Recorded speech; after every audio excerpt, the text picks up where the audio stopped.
नेहा मलिक जी पूना से। राधे राधे। राधे राधे महाराज जी। महाराज जी कृपया मेरा मार्गदर्शन करें।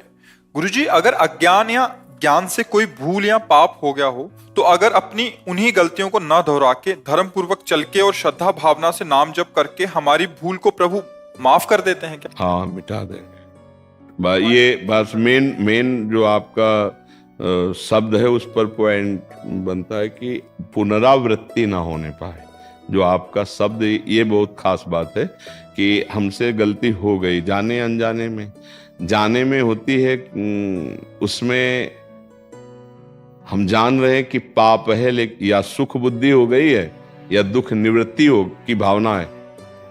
दोनों बातें समझना।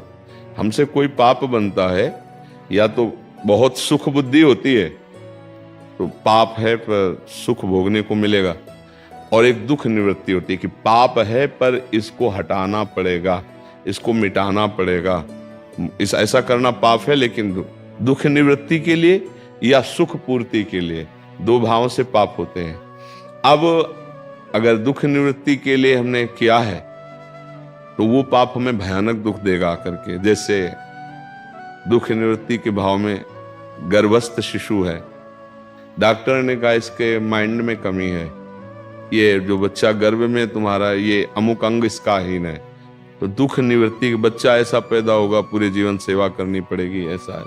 कई तरह की दुख निवृत्ति के लिए, जैसे गर्भस्थ शिशु के लिए, ऐसे बाहरी कई बातें हैं।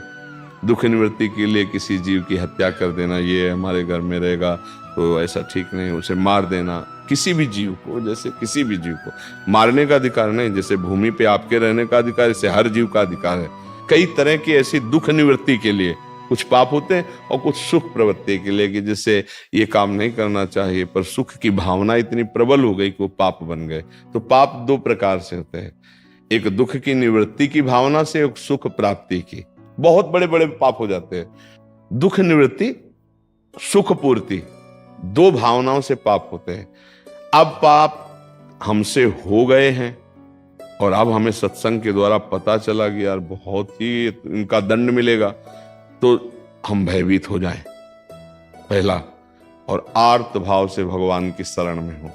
जो सभीत आवा शरणाई तो रखियो ताई प्राण की नहीं। भगवान ने कहा ना कि अब भगवान के सिवा मेरा कोई भी पाप नष्ट नहीं कर सकता, मुझे नहीं बचा सकता।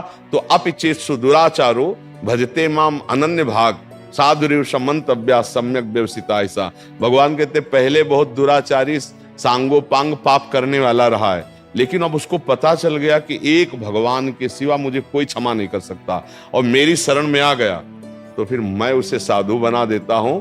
अहम तो हम सर्व पापेभ्यो मोक्षयिष्यामि मा शुचा। आप चिंता की बात फिर नहीं रहेगी। एक शब्द जो हमने कहा, मेन पॉइंट बहुत महत्वपूर्ण आपके मुख से निकला कि पुनरावृत्ति उसकी नहीं होनी चाहिए। तो सब पापों का प्रायश्चित भगवान नाम के द्वारा हो जाता है। इसी को खूब श्रद्धा पूर्वक जपिए। जैसे कभी किसी ने कहा हमसे कि हमसे ये चूक हो गई कि हमें नहीं करना चाहिए था, गर्भ हत्या हो गई, अब क्या करें? मेरा मन जलता है, आप सब ये कहे, पर हमें लगता है हमें प्रायश्चित करना चाहिए। तो जरूरी है अब, क्योंकि तुम्हारा मन प्रायश्चित से ही शांत होगा।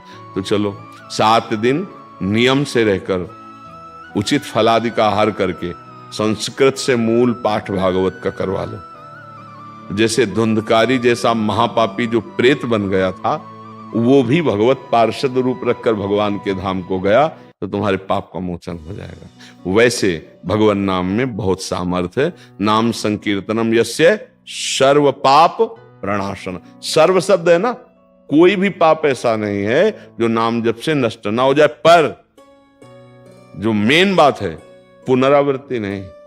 अगर नाम जप का बल लेकर फिर पुनः, तो नामापराध लग जाएगा, फिर वो नाम प्रभाव नहीं देगा। ध्यान रखना, कानून है, कानून भागवतिक कानून, नामापराध, कि नाम के बल से पाप करना।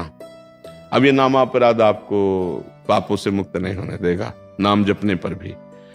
ये मेन पॉइंट की बात आई कि पुनरावृत्ति, अब लो नशानी अब ना नशयो, तब सब काम बन जाते हैं।